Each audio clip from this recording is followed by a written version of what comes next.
बोलिए सदगुरुदेव भगवान की जय हो। ओम श्री परमात्मने नमः। श्री वेद पुरुषाय नमः। श्री गणेशाय नमः। बोलिए अपने अपने माता पिता गुरु महाराज की जय हो। गणेश जी महाराज की जय हो। हम सप्तवार की कथा का श्रवण कर रहे हैं, जिसमें हमने सप्तवार की कथा की श्रृंखला में अभी तक हमने रविवार की, सोमवार की, मंगलवार की, बुधवार की, गुरुवार की और शुक्रवार की कथा का श्रवण किया है। आज हम शनिवार की कथा का श्रवण करने जा रहे हैं। तो बोलिए शनिदेव महाराज की जय हो। शनिवार की व्रत की कथा।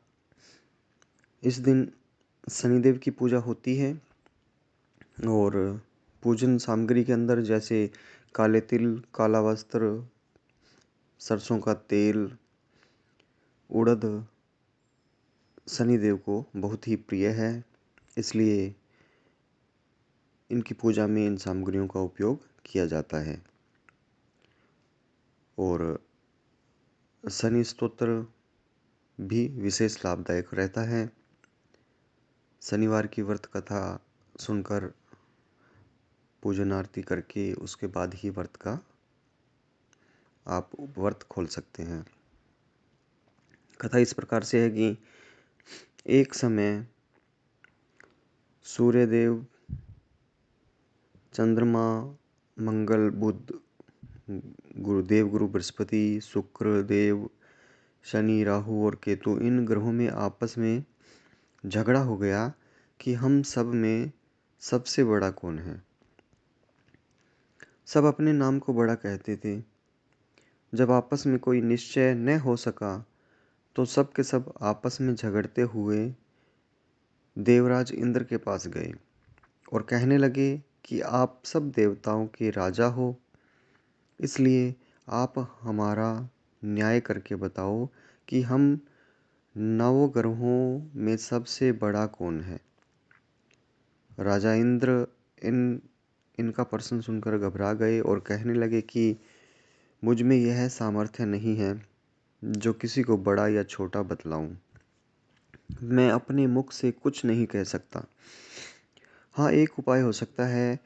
इस समय पृथ्वी पर राजा विक्रमादित्य दूसरों के दुखों का निवारण करने वाले हैं, इसलिए तुम सब मिलकर उन्हीं के पास जाओ, वही तुम्हारे दुखों का निवारण करेंगे।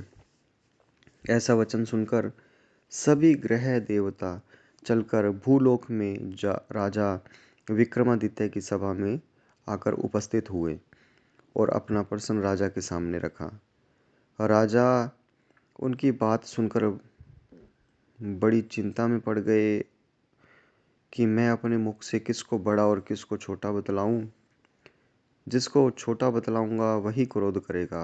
परंतु उनका झगड़ा निपटाने के लिए एक उपाय सोचा कि सोना, चांदी, कांसा, पीतल, सीसा, रांगा, जस्ता, अभ्रक और लोहा, नवों धातुओं के आसन, 9 आसन बनवाए। अब आसनों को क्रम से जैसे सोना सबसे पहले और लोहा सबसे पीछे बिछाए गए। इसके पश्चात राजा ने सब ग्रहों से कहा कि आप सब अपने सिंहासनों पर बैठिए।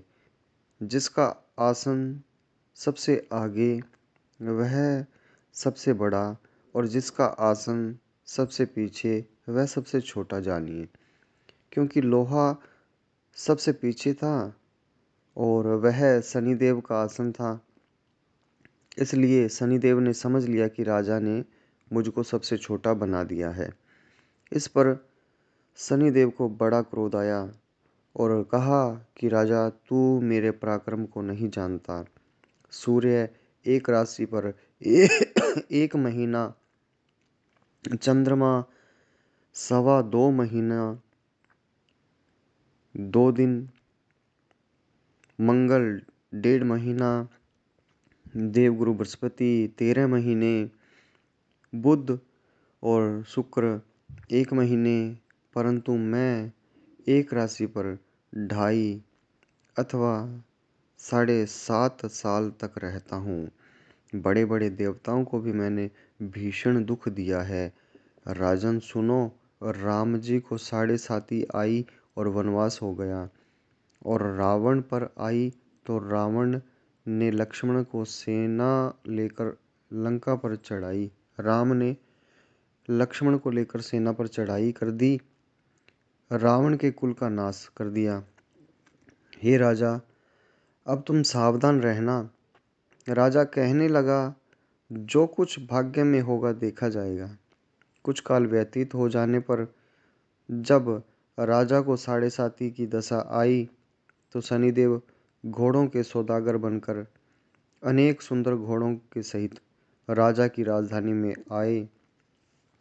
जब राजा ने सौदागर के आने की खबर सुनी तो अश्वपाल को अच्छे घोड़े खरीदने की आज्ञा दी।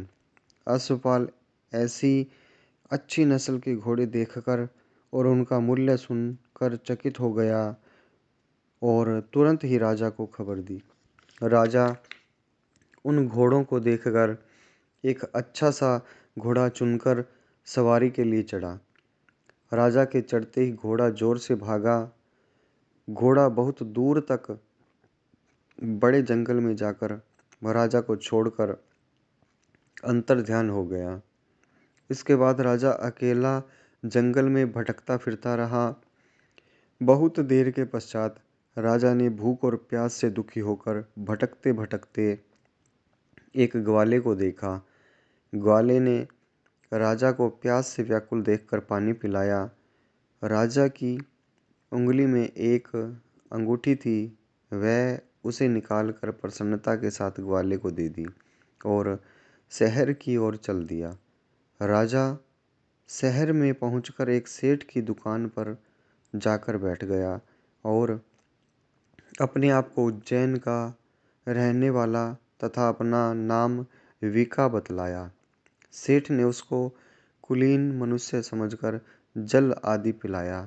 भाग्यवश उस दिन सेठ की दुकान पर बिक्री बहुत अधिक हुई। तब सेठ उसको भाग्यवान पुरुष समझकर भोजन कराने के लिए अपने साथ ले गया। भोजन करते समय राजा ने आश्चर्य की बात देखी कि खूंटी पर हार लटक रहा है और वह खूंटी उस हार को निगल रही है। भोजन के पश्चात कमरे में आने पर जब सेठ को कमरे में हार न मिला तो सबने यही निश्चय किया कि विका ने ही हार चोरी किया है, परंतु विका ने हार लेने से मना कर दिया। इस पर 5-7 आदमी इकट्ठे होकर उसको फौजदार के पास लाए। फौजदार ने उसको राजा के सामने उपस्थित कर दिया। तब राजा ने आज्ञा दी कि इसके हाथ पैर काटकर चौरंगिया किया जाए। राजा की आज्ञा का तुरंत पालन किया गया और विका के हाथ पैर काट दिए गए। इस प्रकार कुछ काल व्यतीत होने पर एक तेली उसको अपने घर ले गया और कोलू पर उसको बिठा दिया। विका उस पर बैठा हुआ जवान से बैल हाँकता रहा। शनि की दशा समाप्त हो गई और एक रात को वर्षा ऋतु के समय वह मल्हार राग गाने लगा। उसका गाना सुनकर उस शहर के राजा की कन्या उस राग पर मोहित हो गई और दासी को खबर लाने को भेजा कि शहर में कौन गा रहा है। दासी सारे शहर में फिरती फिरती क्या देखती है कि तेली के घर में चौरंगिया राग गा रहा है। दासी ने महल में आकर राजकुमारी को सब वृतांत सुना दिया। बस उसी क्षण राजकुमारी ने अपने मन से यह प्रण कर लिया, चाहे कुछ हो, मैंने इस चौरंगिया के साथ विवाह करना है। प्रातःकाल होते ही जब दासी ने राजकुमारी को जगाना चाहा तो राजकुमारी अनशन व्रत लेकर पड़ी रही। तब दासी ने रानी के पास जाकर राजकुमारी के न उठने का वृतांत कहा। रानी ने तुरंत ही वहां पर जाकर राजकुमारी को जगाया और उसके दुख का कारण पूछा। तो राजकुमारी ने कहा कि माताजी, मैंने यह प्रण कर लिया है कि तेली के घर में जो चौरंगिया है उसी के साथ विवाह करूंगी। माता ने कहा, पगली, यह क्या बात कह रही है? तुझको किसी देश के राजा के साथ परणाया जाएगा। कन्या कहने लगी कि माताजी, मैं अपना प्रण कभी नहीं तोड़ूंगी। माता ने निश्चित होकर बात राजा को बताई। तब महाराज ने भी आकर यह समझाया कि मैं अभी देश देशांतर में अपने दूत भेजकर सुयोग्य, रूपवान एवं बड़े से बड़े गुणी राजकुमार के साथ तुम्हारा विवाह करूंगा। ऐसी बात तुमको कभी नहीं विचारनी चाहिए। कन्या ने कहा, पिताजी, मैं अपने प्राण त्याग दूंगी, परंतु दूसरे से विवाह नहीं करूंगी। इतना सुनकर राजा ने क्रोध से कहा, यदि तेरे भाग्य में ऐसा ही लिखा है तो जैसी तेरी इच्छा हो वैसा ही कर। राजा ने तेली को बुलाकर कहा कि तेरे घर में जो चौरंगिया है उसके साथ मैं अपनी कन्या का विवाह करना चाहता हूँ। तेली ने कहा कि यह कैसे हो सकता है? कहाँ आप हमारे राजा और कहाँ मैं एक नीच तेली। परंतु राजा ने कहा कि भाग्य लिखे को कोई नहीं टाल सकता। अपने घर जाकर विवाह की तैयारी करो। राजा ने उसी समय तोरण और वंदनवार लगवाकर अपनी राजकुमारी का विवाह चौरंगिया विक्रमादित्य के साथ कर दिया।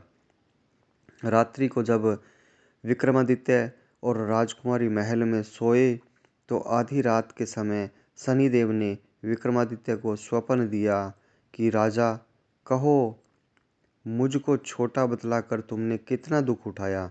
राजा ने क्षमा मांगी।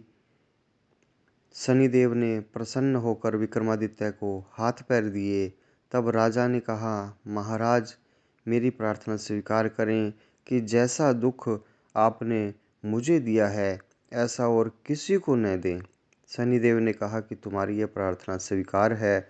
जो मनुष्य कथा सुनेगा या कहेगा उसको मेरी दशा में कभी किसी प्रकार का दुख नहीं होगा, और जो नित्य ही मेरा ध्यान करेगा या चींटियों को आटा डालेगा उसके सब मनोरथ पूर्ण होंगे। इतना कहकर शनिदेव अपने धाम को चले गए। राजकुमारी की आंख खुली और उसने राजा के हाथ पैर देखे तो आश्चर्य को प्राप्त हुई। उसको देखकर राजा ने अपना समस्त हाल कहा कि मैं उज्जैन का राजा विक्रमादित्य हूँ। यह बात सुनकर राजकुमारी अत्यंत प्रसन्न हुई। प्रातःकाल राजकुमारी से उसकी सखियों ने पूछा तो उसने अपने पति का समस्त वृतांत कह सुनाया।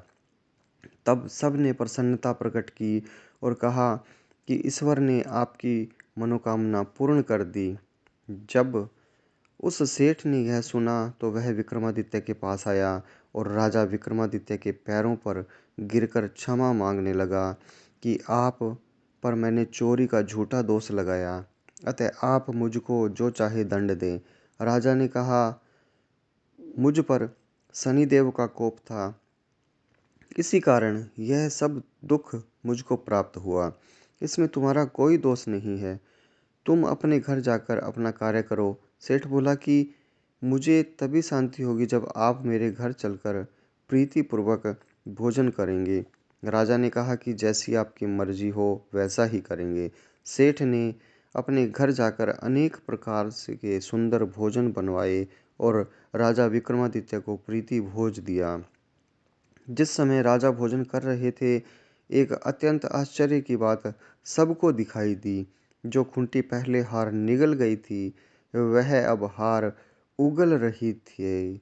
जब भोजन समाप्त हो गया तो सेठ ने हाथ जोड़कर बहुत सी मोहरें राजा को भेंट की और कहा कि मेरे श्री कंवर नामक एक कन्या है, उसका पाणी ग्रहण आप करें। इसके बाद सेठ ने अपनी कन्या का विवाह राजा के साथ कर दिया और बहुत सा दान दहेज आदि दिया। इस प्रकार कुछ दिनों तक वहाँ निवास करने के पश्चात विक्रमादित्य ने शहर के राजा से कहा, अब मेरी उज्जैन जाने की इच्छा है। फिर कुछ दिन के बाद विदा लेकर राजकुमारी मन भावनी सेठ की कन्या श्री कंवरी तथा दोनों जगह के दहेज में प्राप्त अनेक दास दासी रथ और पालकियों सहित विक्रमादित्य उज्जैन की तरफ चले।